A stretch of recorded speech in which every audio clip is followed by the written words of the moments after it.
Oh man, I sure do love playing. What the fuck? I think we can all agree. We love Fortnite and we can talk about the building mechanic and how it used to be fun until it became something that just frustrated new players and casuals, with players constructing 5-star hotels. Remember when we all sucked at building when we started playing? Sure, half of old Fortnite is just nostalgia, but a lot of it can be attributed to its simplicity. Sure, players were gonna get better with time, but players got good way too fast, leaving some others in the dust, which would all lead into frustration with fighting sweats later on, as the skill gap would just keep on growing. Building was what made Fortnite so great in the first place, and it's what made it so big.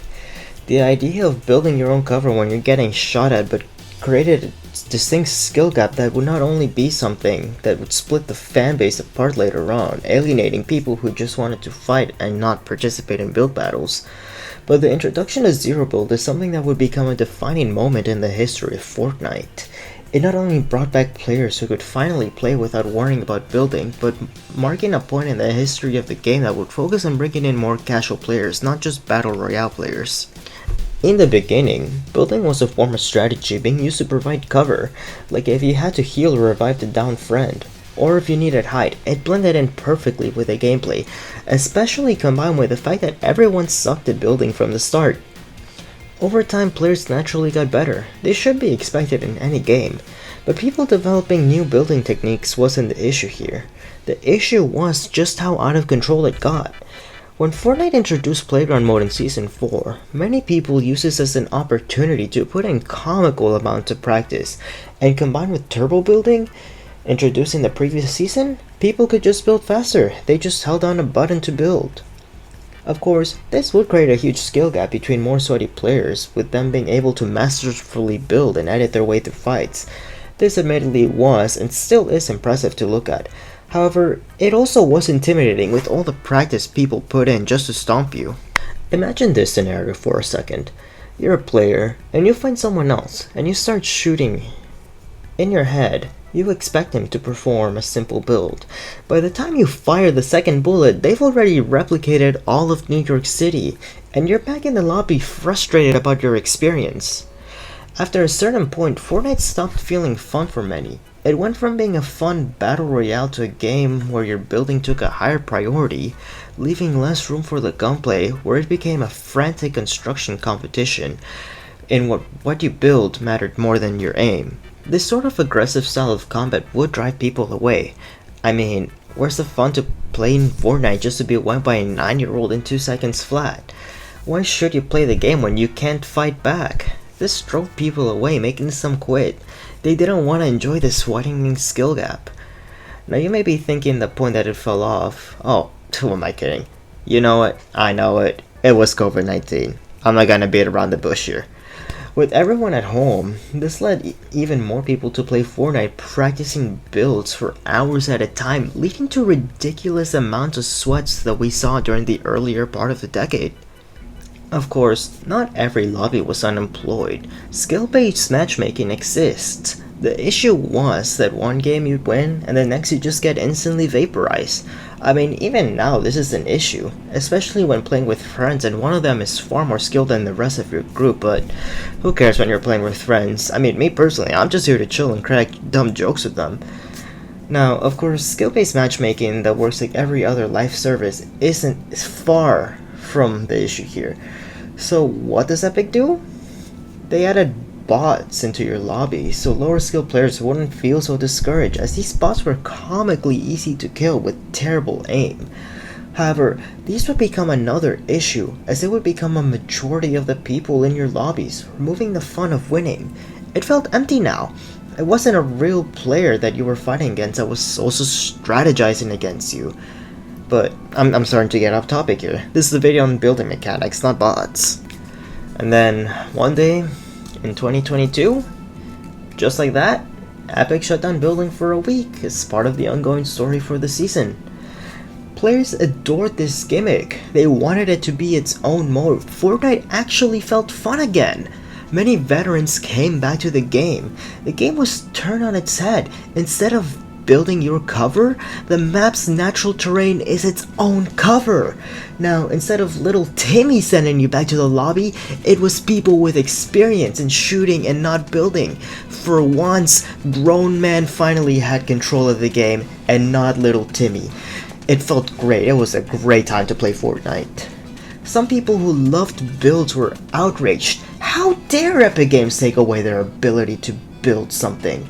Some people saw it as an attack at the core of the game. But in the end, this was only here for a week and it's back to building, right? Well, however, Epic announced they would keep Zero Build permanently as a separate Battle Royale mode, making it a big win for the people that just hated builds. Zero Build not only disabled building, but introduced movement options with sprinting and mantling, changing the game in a radical way, not only for Zero Build, but also Build Mode. You had a greater range of places to jump to, and not only that, but a new way to evade without having to build and letting you run to cover when ambushed. Talking about being ambushed, you can't just keep your simple health and shield. Now you have Overshield, which is 50 extra shield that regenerates itself, making this your first defense against a surprise attack, replacing the quick build you would usually make when you got shot. The map became far more important now too. When you were in a fight, you would have to seek cover either behind a truck, a building, or maybe some other type of natural terrain, leading to a different form of strategy and attention to fights, because now you have to worry about your cover being shot down, leaving you out in the open again. Of course, natural cover isn't the only thing that changed the map, but now locations were made with Zero Build in mind, providing cover out in the open, and providing things such as ziplines for traversal, as you can't build across that now. When Epic announced the return of the Chapter 1 map for Fortnite OG, of course they gave us a Zero Build mode to go with it. However, this map wasn't designed for the mode, leading some people who prefer Zero Build to just bite the bullet and deal with sweaty unemployed people, just to experience it like God intended. However, not everyone wants to do that, so of course the map got minor additions for the Zero Build players. With the emphasis being placed back into your guns, there was a change to how loot pools work, leading to the two modes getting their own separate loot, with no build mode getting porta-forts for cover, and shockwave grenades for quicker traversal, filling in the role of similar mechanics from builds. No builds proved to be a massive success, with many fans coming back to the game, finally able to enjoy it again. This, combined with the previous season being one of the peaks of Fortnite, led to a massive influx of players, both new and old. This new mode allowed people to come back as they found it more accessible and they didn't have to learn how to build and edit in such a rapid manner.